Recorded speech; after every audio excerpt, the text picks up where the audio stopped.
Join us for the Criterion Institute podcast as Joy Anderson, a global thought leader in business and social change, leads us through a series of discussions, interviews, frameworks, rants, and reframes that will help you better understand how to use finance as a tool for transformative systems change. I am Joy Anderson, and this is the Criterion Institute podcast. Today is all about Fòs. That is Fòs Feminista, an extraordinary organization that has been moving forward steadily and grounded in context and careful thought and listening, have been moving forward some extraordinary innovative finance strategies inside a reproductive rights organization. So they can tell you more about what they're moving forward, but I'm talking to the CEO, Giselle, Carino, and the head of social innovation and financing, Meradith, Leebrick. And in this conversation, what is so clear is the way that finance connects to strength. Seeing this organization step into its roles, own its place as an asset owner, as an innovative fund that has been using its own balance sheet to be able to invest with its members in some truly, I want to call them creative, but they are just good finance. And they're good finance because they're grounded in the context of their members and what those members actually need. So they didn't do anything crazy tracking some trend, but now for 20 years, they have been steadily looking at what their members need and building it even when and perhaps because they can use their own balance sheet, they can use their own role, their own strength to be able to create possibilities in the community in which they both work and lead. Enjoy.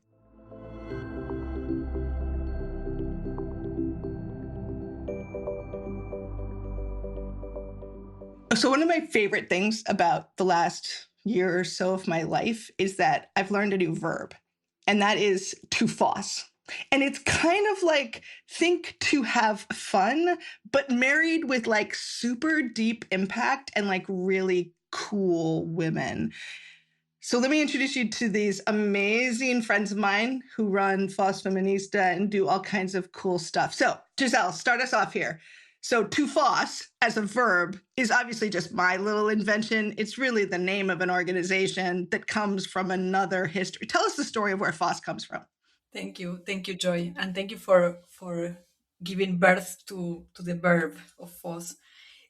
So Fòs is an organization run by organizations in the global South, and it was born that way. You know, we became a global organization. We had a long trajectory of working in Latin America and the Caribbean with very grassroots organizations. And these organizations decided in 2020 that they wanted to create their own organization, that they wanted an organization that was unapologetically feminist as a political stance. They wanted an organization that responds to the needs that they have, and that they can govern that organization and be part of every process.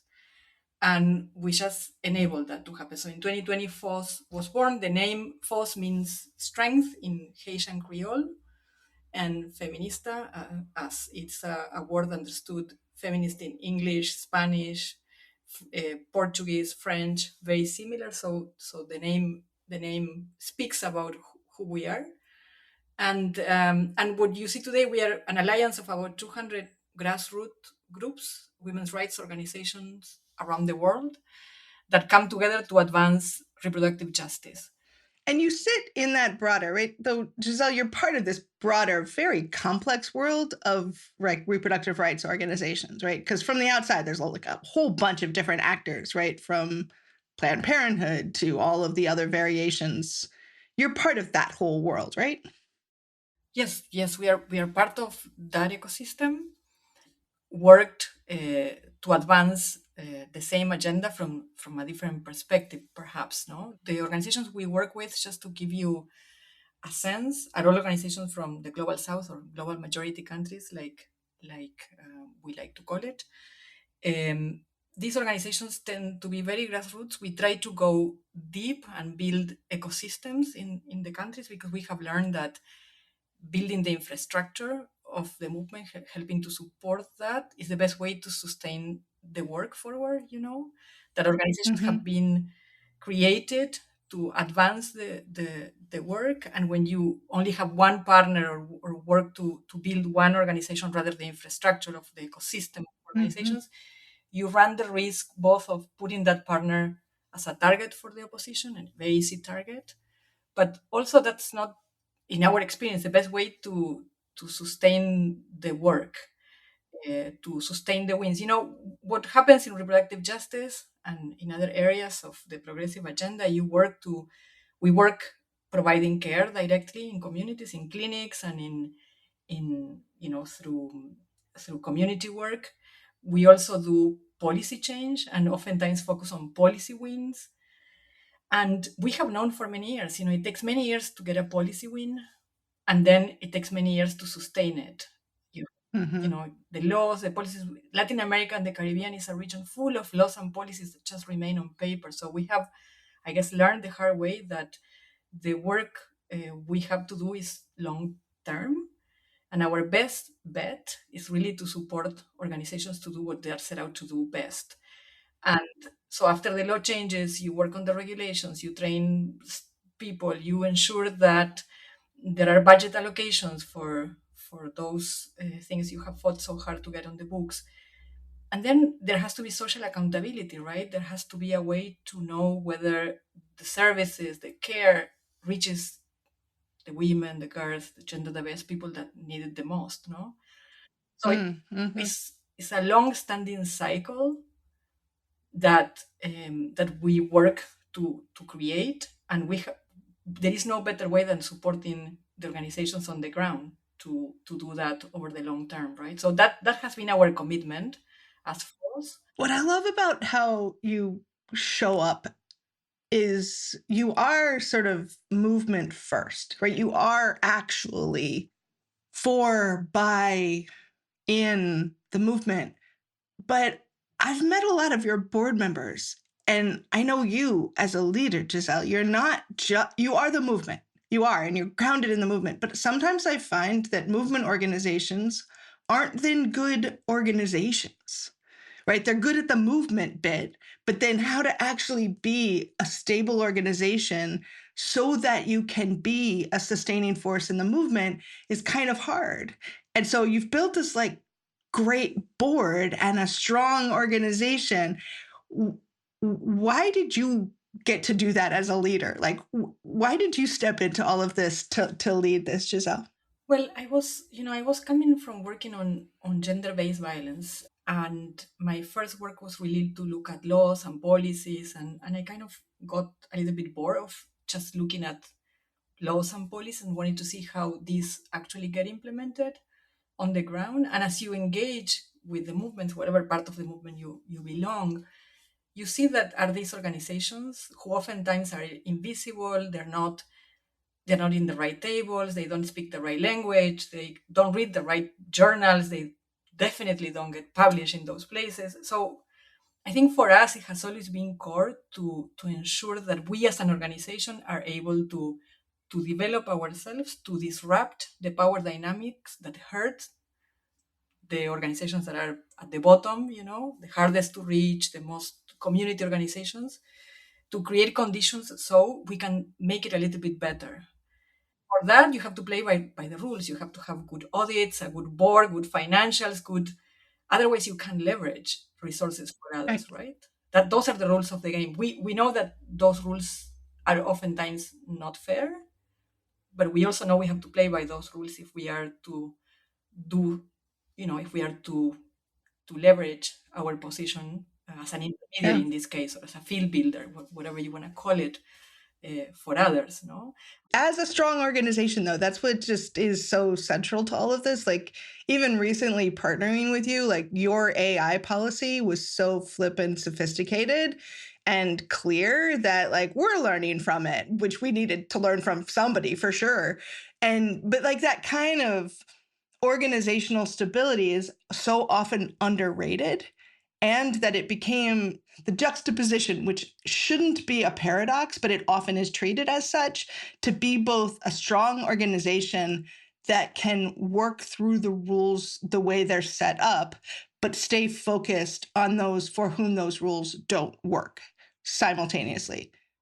Yeah, the only way I know how to do this is by ensuring that those who are part of the organization have a meaningful voice in setting the priorities for the organization, in defining the course of the organization, in shaping the day work of the organization. No, so we have partners in every committee of the board: the finance and investment committee, the advocacy committee, the performance committee, all of the risk and intelligence. All the committees have partnership participation, and the board as well, right? Yeah. And I think that's a design result of a political intent. Uh, Hmm. if you want, you can't disrupt the powers if you don't have a seat on that table. If you can't shape that organization, we have all been in organizations where we didn't belong, no. And I guess when we set out to create FOSS, we wanted to make sure that FOSS was created and designed by the people who were going to inhabit the organization. And Yeah. in terms of the organizational development, perhaps kudos to my predecessors who, you know, understood the prior boards, everyone who really understood that we needed to have policies in place, that we needed to be, in order to be a living learning organization, you have to have very clear boundaries, no? Yeah. And I think they develop, plans for our financial investments, plans for our own reserves. They need to have reserves in the first place, Right. and more importantly, they need to use those reserves as Right. assets to propel the work rather than to just sit on money, which, as you know, is the case in many spaces. Right. And I think that's the, like, at some point, this kind of audit, financial infrastructure, good policies, both comes from being an organization working on policies and just sort of understanding how all that works, really understanding how power works. And it led to this kind of obvious next step of, well, to do all of these things, becoming a more bold, innovative financial intermediary was an obvious next step, right, Meredith? Like, this kind of, there's an organization that's smart about being an organization and runs its books well and works with movement actors in such a way that they feel supported but also heard, and like it builds a home that's like stable. But then if you are a stable home, you can do more things, which is sort of why you just started, what, how long ago? Just started doing innovative finance, right? I mean, the history goes back. Joy even predates my time with FOS. I've been here for about 10 years, and Giselle is really humble, but she was the visionary behind this work. She brought me in to start working in this area around innovative finance.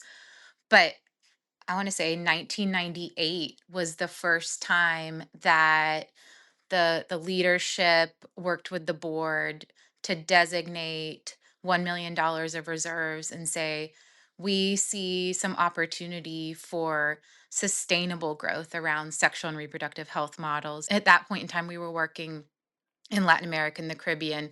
There are opportunities for, you know, us to invest into models that are really concise and concrete around expanding access to ultrasounds, or mammography or laboratory services for those who are most in need. Let's give small loans of $100,000 at flexible terms and recycle that capital over and over and over again. So from 1998 until we started consolidating this work in a more formal way in 2020, that pot of funding had been lent out into 26 N loans, Mm. ranging in size, but around $100,000, and started to just generate a track record of how can you use capital in a different way? How could we leverage our own resources where grant funding might be dwindling and really look at kind of channeling capital in a way that was powerful for these local organizations? So I don't think of you as an organization that actually asks for permission very often, but this is one of those cases, right? Where this wasn't that doing these kinds of loans or building out an innovative finance portfolio was fashionable or what you were being pressured by donors to do. In fact, the opposite. You were doing this even though it was not obvious. Obviously, now it's hot and you can step into the leadership role that you deserve as everybody else is following in your footsteps. But at the time, you were just doing what made sense to you, right? Yeah. And it goes back to Giselle. I really think your opening and the genesis of Fos Feminista and the voices of the organizations that we're working with. And it's like that organically is how this work began. And a lot of it stemmed from USAID exiting Latin America, deprioritizing sexual and reproductive health, business models having to shift, operating models having to shift, organizations looking to their own markets. And I mean, these are nonprofits that have been operating in their local contexts for decades. They understand the desires of their users, they understand market patterns. And so they had the ability to recognize where they could take their core competencies and look to the market and be able to find pathways that were sustainable. And so they came to us and said, we need this. And so we had to iterate and find a way. So what ways have you found? What kinds of cool things have you done? We've done some cool stuff. Yeah, We've you done have. some Yeah, you have. we've been fussing with you. One of our favorite people to fuss with, Joy and Criterion team.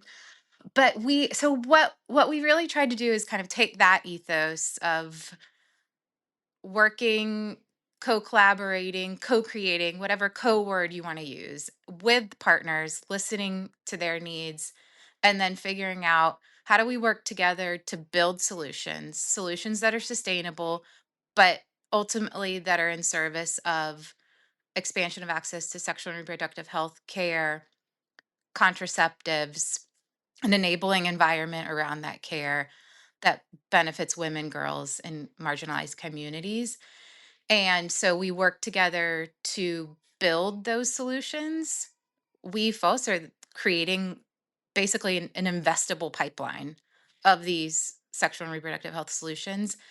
And then I think one of the cool roles that we're able to play then is going out into the larger ecosystem of funders and trying to talk to impact investors, if it is, or foundations or philanthropists, explaining this work, finding capital that's flexible that we can blend together with our own capital to really, de-risk but catalyze, and then taking all of that and structuring different types of capital for these solutions so that they can experiment on the one hand, fail sometimes too, Mm-hmm.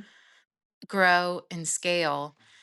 And one of the coolest examples of solutions that we've been able to co-create with partners is this market-based contraceptive distribution model that's called INNOVA Health Supplies. It's based in Panama. We built and backed this in 2017, along with four other of our partner organizations who are civil society organizations locally based. And the idea was the system for contraceptive access is broken. It's not benefiting the most marginalized. We can't get the types of contraceptives that we need to the ground in a timely way, in a way that's accessible price wise. So let's rewrite that playbook, come together with these partners, create an enterprise that is a social enterprise that works directly with manufacturers, and there's no middle steps in this supply chain. It's manufacturers to the ground. And so that has been a really successful solution that we've been able to back build and then follow on financing for. And it's scaled, right?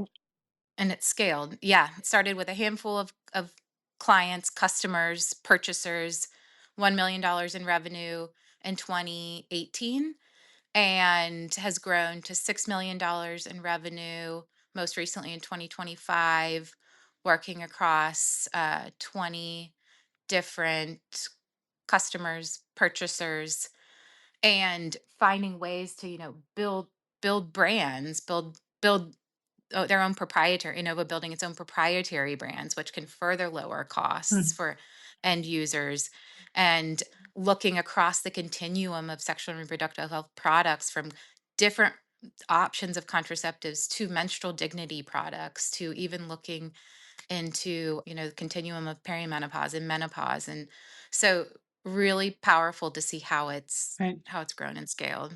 And I think as as Criterion's been hanging out with you a lot and really seeing you as an example of how movement actors can both see the economy in which they're operating, where we started, Giselle, right? Understanding that you are an economic being that's strong, but at some level, day to day, you acted like an asset owner, right? You weren't asking for permission. You were taking your capital and working in the markets in which you cared about to be able to finance the solutions that needed to be financed. And that is what asset owners get to do, right? As opposed to we had to ask permission for somebody else to be able to, I mean, you're an organization that fundraises and you've got a robust sort of set of supporters. And so it's not that it's only your own assets, but it's that confidence of acting as the player. I remember running into you at SoCap, and there's this kind of like, well, we're not all that. I'm like, no, you're the shit. Like, you're all that. Like, you're acting in this way and you're owning that role that you're playing. And at some point, that's your future, right? Like, there's all kinds of things you could innovate. We could talk about whatever, all the other ideas that can emerge now that you've established this kind of practice of identifying financial gaps, stepping in, filling those solutions, bridging the right kind of capital to make sure it responds to the needs, being the innovator when you need to. All of that might not put you in a clean box to say exactly what kind of financial intermediary are you, but you're the intermediary that the movement needs. Yes, I wanted to say perhaps share two reflections while I was listening to you. I think we didn't feel comfortable with the definitions that were given to us. Mm-hmm. What is an intermediary? What is this? What is that? Like, sounds like someone is doing those definitions for you, and definitions have one big problem for organizations like ours is that they define your boundaries. And Right. we began designing with Meradith the social innovation program, thinking in all the things that were prejudices against us. And prejudices are barriers for entry, right? So you need to show capital to be able to complement, so that we can give you a loan. As I said, half of the organizations we work with, their budgets are $250,000, and that's been very generous. The great majority are way below that. So we began designing the other big prejudice. Non-for-profits don't pay back. You're just gonna throw their money into a big hole. So we began designing our programs, or these programs only work for organizations that do provide service delivery, not for organizations that do advocacy. So when you began designing like that, you already know you're going to be testing things that have always been a barrier of entry, right? So what we try to do is we designed so that organizations didn't need a collateral. we were the collateral. Our funding was the collateral because we knew there was a barrier for access. We look at patient capital, right? It's very hard if you try to get this in a year, but 2 years, 3 years, 4 years, organizations have a way, and we have a way of supporting those processes so they can repay. The result is that we have a 0% delinquency rate. Everybody pays back. And we only work with non-for-profit organizations of the nature I shared before. The reality is also that many organizations that are advocacy organizations are testing models. So Right. no and no, like we have to design from the need and understand that we are breaking those barriers as we do, and that we may fail at it, right? We may, but we also have been able to work now with about 50 organizations, and we build not just Innova, which I think the cool thing about Innova Health Supplies is that it really works as a cooperative. So we have not taken a profit. The profit has been invested years over years for its existence now to develop new products to tend to more need. We have also linked with partners, so they give us feedback. For Mm. instance, the menstrual cups we have today are no longer pink, they're transparent because one of our partners told us, not every vagina is pink. So why is Innova selling pink menstrual cups? So that's a feedback loop that I think is super interesting, and it works that way. I think that's the cool thing about Innova. It has reinvested in making sure it meets the need. Menstrual Right. cups were not in our original plans. We had no idea you know we needed them, or it was going to become a need. As you create that feedback loop, and that works very different in as a for-profit company. It works as a Right. for-profit company in everything else, but in the way it connects to its clients, the organizations that are part of the alliance. So there's this weird filter that we put around impact investing or nonprofit finance about how it's supposed to work. And at some level, because you ignored some of those rules and built what was needed for the economy, you actually did better financing. So reinvesting the profits over 10 years into a company as opposed to extracting them, that's good investing, right? That's a long-term investor that built an asset, which eventually can be a long-term annuity. Like many investors just take a long time to do this. But then we come with some counter, which is let's do a short-term PRI and take our money back in 2 years, because somehow we think it's like a training wheels for finance. And so, in some ways, by not doing finance with the training wheels that people often put on because of prejudice, right, Giselle? Like it put you in a bucket and say, you need training wheels because you don't know how to do this. You did the things that are more sophisticated, the things that are more effective, that are more successful, because you ditched the training wheels and just did the thing that you thought was right. Yes, and we were sure it was right, not out of arrogance, but because if there is one thing I think we try to work to get right all the time, is to put these ideas in front of the partners, because we have known forever that solutions are local. Solutions to problems are by the people who experience the problems. They're not in an office in New York, they're not in a capital investment firm somewhere else.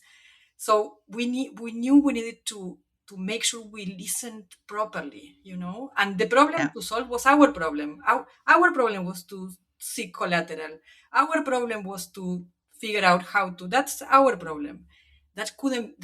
Shouldn't be their problem.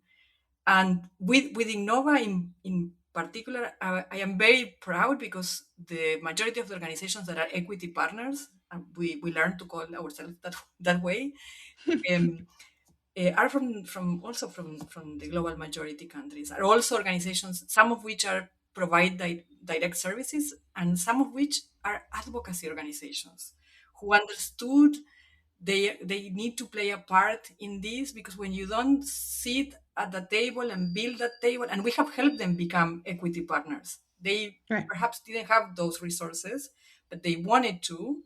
They wanted to have a voice in how this company is being run, what products it chooses to deploy, how. So I think we did with INNOVA exactly what we did with Fòs, to just enable that possibility, no? But so now those possibilities, I mean, you've sort of saw the possibilities.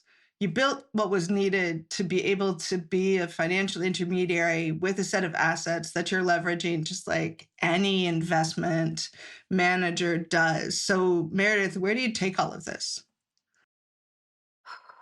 That is a golden question, Joy. We really, I, I see a lot of this work. We've been doing it under the radar, behind the scenes. We haven't been doing it to fit in any mold. I think that's really come through in what Giselle said. We've been doing it just because it's needed.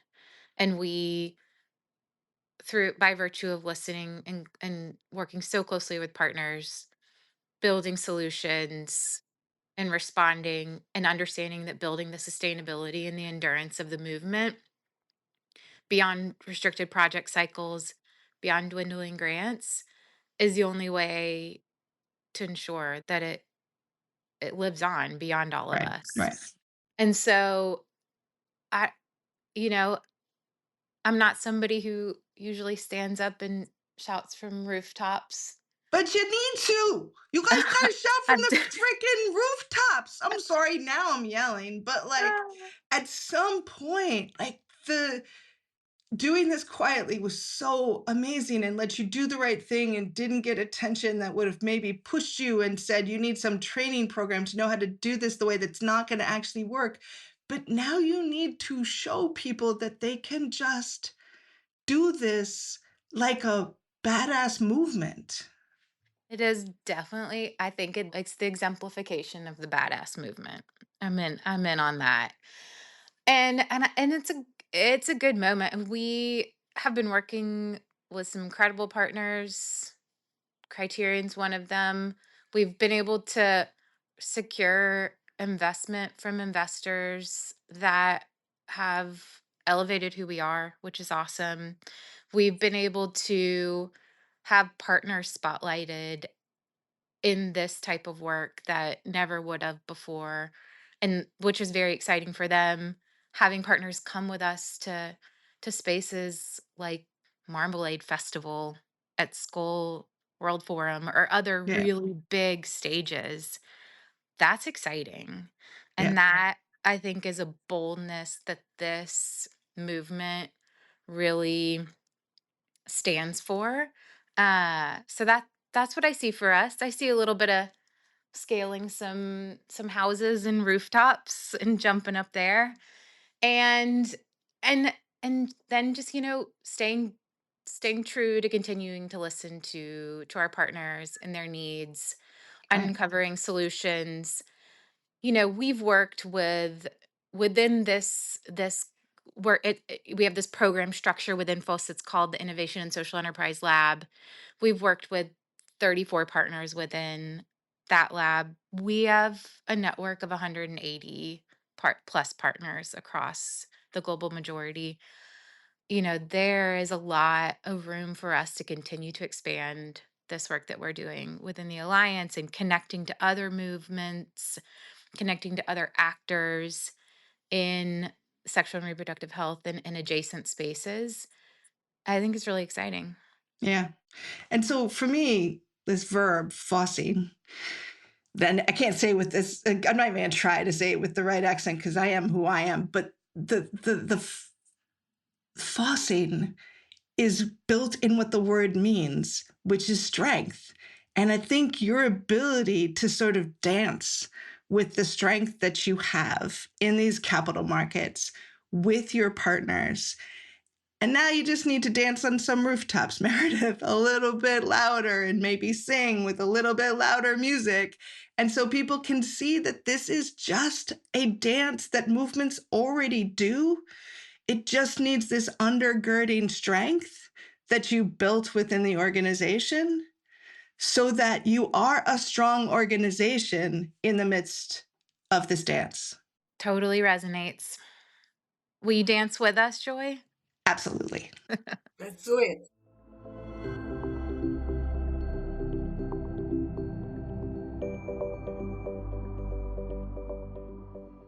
Finance is one of the most powerful systems on Earth. What happens when we use that power to design a more equitable world? On May 26, join Criterion for Insights and Invitations, an online discovery session for people who want to understand our work and explore partnership through a systems lens. You'll get a first look at our current strategies, from local capital mobilization to feminist finance, and the partnerships that turn influence into impact. If you're exploring how to use your capital, influence, or institutional power differently, come be in the conversation. Register now at criterioninstitute.org.